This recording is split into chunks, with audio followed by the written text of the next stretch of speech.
যেমন বিধবা ভাতার ব্যবস্থা আছে, বয়স্ক ভাতার ব্যবস্থা আছে। এই মন্ত্রণালয়টায় তেমন কোনো কেউ গুরুত্ব দেয় না। বিএনপির 31 দফায় কিন্তু রেইনবো নেশনের কথা বলা হয়েছে। ফ্যামিলি কার্ডের কনসেপ্টটা মূলত একটা সামাজিক নিরাপত্তা বেষ্টনী। আমরা আসলে যেটা চাই একটা ইনক্লুসিভ সোসাইটি। তো প্রতিবন্ধিতা আসলে মানুষের ভেতরে না, যেহেতু সামাজিক নিরাপত্তা বেষ্টনীর কর্মসূচি, অন্যান্য কর্মসূচিগুলো এই যে বিধবা ভাতা, বয়স্ক ভাতা, প্রতিবন্ধী ভাতা, এগুলো সবকিছুই সমাজ কল্যাণ মন্ত্রণালয়ের আওতায় আছে। আমি মনে করি যে ফ্যামিলি কার্ডটা এখান থেকে ম্যানেজ করলে তাহলে এই একই কনসেপ্টের জিনিসগুলো একসাথে একইভাবে কাজ করবে। আপনি কি বলছেন যে বিএনপি ক্ষমতায় গেলে ফ্যামিলি কার্ড দেওয়া হবে সমাজ কল্যাণ মন্ত্রণালয়ের অধীনে? এটা আমি শিওর না, এটা আমি চাই এবং আমি মনে করি এটা লজিক্যাল, কারণ ফ্যামিলি মিনিস্ট্রি বলে তো কোনো মিনিস্ট্রি নাই। ফ্যামিলি কার্ডের কনসেপ্টটা মূলত একটা সামাজিক নিরাপত্তা বেষ্টনী বা সোশ্যাল সেফটি নেট কনসেপ্টেরই অংশ, যেখানে সরকার সরাসরি প্রতিটা পরিবারের যিনি কর্ত্রী তার হাতে একটা সীমিত হলেও প্রয়োজনীয় অ্যামাউন্টের সহায়তা প্রতি মাসে পৌঁছে দিবে, যেটা দিয়ে উনি ওনার প্রয়োজন অনুযায়ী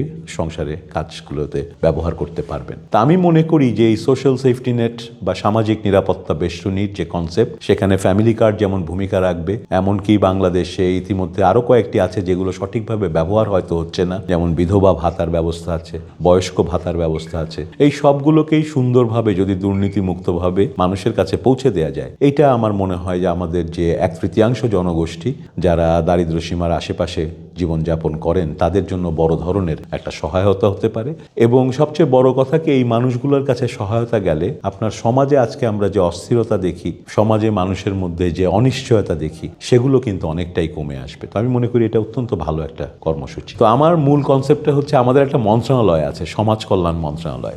একে মানুষ বলে অনেক সময় যে মানে দুস্থদের মন্ত্রণালয়, প্রতিবন্ধীদের মন্ত্রণালয়, বলতে বলতে এক সময় বলে দুস্থ মন্ত্রণালয়, প্রতিবন্ধী মন্ত্রণালয়, মানে মূলত এই মন্ত্রণালয়টায় তেমন কোনো কেউ গুরুত্ব দেয় না।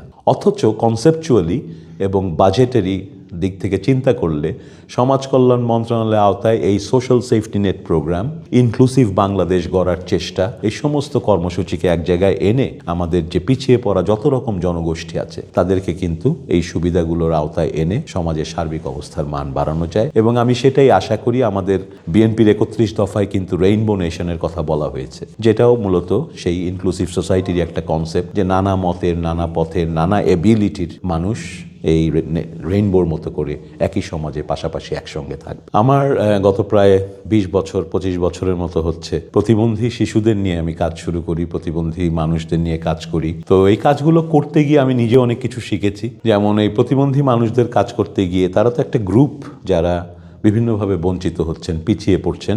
এবং এই যে প্রতিবন্ধী শব্দটা আমরা এখন বলি বিশেষ চাহিদা সম্পন্ন, তো প্রতিবন্ধিতা আসলে মানুষের ভেতরে না, প্রতিবন্ধিতা হচ্ছে যে পরিবেশে আমরা বসবাস করি, প্রতিবন্ধিতার সেই পরিবেশের ভেতরে আমরা বিভিন্ন প্রতিবন্ধকতা তৈরি করি, সেখান থেকেই প্রতিবন্ধিতার বিষয়টা। তো এই যে সোশ্যাল সেফটি নেটের কথা বলছিলাম, এই ধরনের যে বিভিন্ন গোষ্ঠীগুলো, তাদেরকে নিয়ে কাজ করে আমরা আসলে যেটা চাই একটা ইনক্লুসিভ সোসাইটি, একটা একীভূত সমাজ যেখানে সকলকেই ইনক্লুড করা হবে।